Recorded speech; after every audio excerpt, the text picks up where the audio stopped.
Bienvenue sur Light in the Night. Je suis Rachel Fonga, consultante en ressources humaines, et aujourd'hui je partage avec vous 5 raisons pour lesquelles certaines personnes sont toujours malheureuses au travail et surtout comment retrouver du sens pour une carrière épanouissante. Alors si ta vie professionnelle est devenue pour toi un fardeau, si chaque jour te pèse, alors cette vidéo est pour toi. Ne laisse plus le travail être la partie la plus sombre de ta vie. Abonne-toi et active la cloche de notification pour ne manquer aucune de nos vidéos. Ici, nous aidons les professionnels à retrouver du sens au travail et développer leur leadership pour une carrière épanouissante. Comme annoncé, voici les 5 raisons pour lesquelles certaines personnes restent toujours malheureuses au travail. La 4e raison étant le plus grand mal qui puisse arriver à un professionnel dans sa carrière. Première raison, le refus de progresser. En vrai, beaucoup de personnes veulent progresser, mais ils ne font pas ce qu'il faut pour y arriver. Comme un enfant ne peut pas grandir juste parce qu'il le veut, mais qu'il est soumis à un processus, de cette même manière, grandir, croître, progresser sont les résultats d'un processus. Et oui,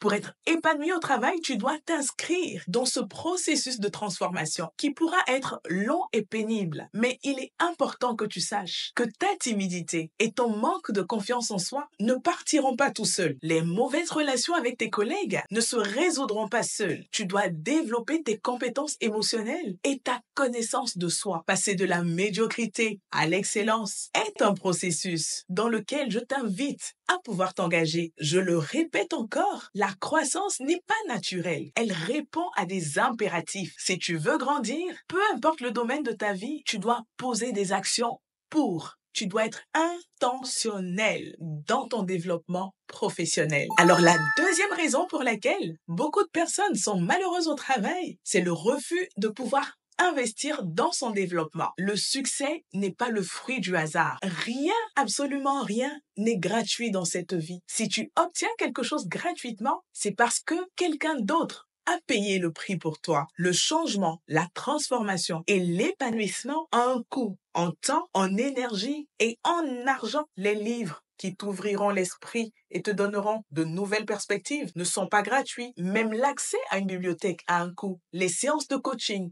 les formations, les certifications ont également un coût. Et si tu veux être épanoui dans ton travail et connaître une ascension professionnelle, tu dois être prêt à investir en toi-même. La 3e raison, c'est le focus sur la distraction au lieu du développement. Dans notre société moderne, les distractions sont omniprésentes. Que ce soit les réseaux sociaux, les séries télévisées ou même les événements sportifs, il est très facile de se laisser emporter. Par exemple, tu ne rates aucun match de foot. Tu connais le nom des joueurs par cœur, ce qui n'est pas mauvais en soi. Mais il est important que tu saches que ces personnes que tu admires tant ont travaillé dur pour atteindre le sommet de leur art. Ils ont passé des heures à s'entraîner, à développer leurs compétences, à se perfectionner. Ce qui leur vaut aujourd'hui toute ton admiration. Cependant, ces heures précieuses que tu passes à admirer leur travail peuvent te servir pour te développer toi-même, pour te perfectionner. Imagine ce que tu pourrais accomplir si tu investissais ce temps dans ton propre développement. Nous sommes assaillis par toutes sortes de distractions, souvent en forme de smartphone que nous gardons dans nos poches. Pour progresser, chers professionnels, il faut se faire violence. Il est crucial de limiter ces distractions et de se concentrer sur les actions qui pourront favoriser notre croissance personnelle. La 4e raison pour laquelle beaucoup de professionnels sont malheureux au travail, c'est qu'elles pensent tout connaître et n'ont donc plus rien à apprendre. Et oui, je vous disais que c'était mon point favori parce que l'orgueil précède la chute. L'orgueil est le piège dans lequel tombent beaucoup de travailleurs. Penser que tu sais déjà tout ou que tu n'as plus rien à apprendre est une grave erreur. Il y a toujours de nouvelles compétences à acquérir, de nouvelles méthodes à explorer. Adopter une attitude de croissance et rester ouvert à l'apprentissage continu est essentiel pour progresser. Penser tout connaître est la preuve irréfutable qu'en fait, tu ne maîtrises absolument rien. Aucune remise en question. Ici, nous avons affaire à monsieur et madame parfait de la grande famille.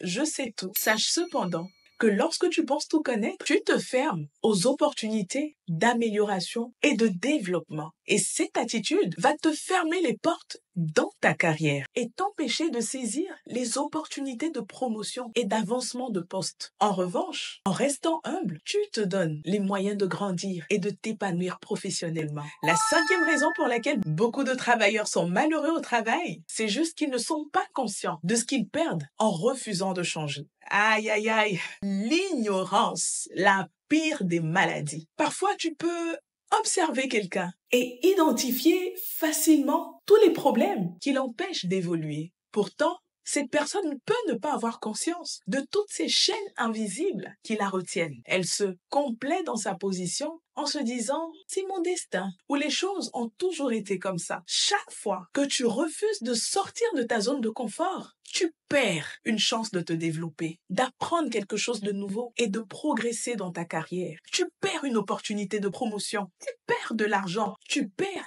un accroissement de tes revenus. C'est important que tu le saches. Prendre conscience de ce que tu perds en refusant de changer est le premier pas vers une transformation positive. En acceptant finalement ce changement et en travaillant activement à surmonter tes limitations, tu pourras à ce moment-là ouvrir la porte à un avenir professionnel plus épanouissant et plus gratifiant. Parce que it's time to work.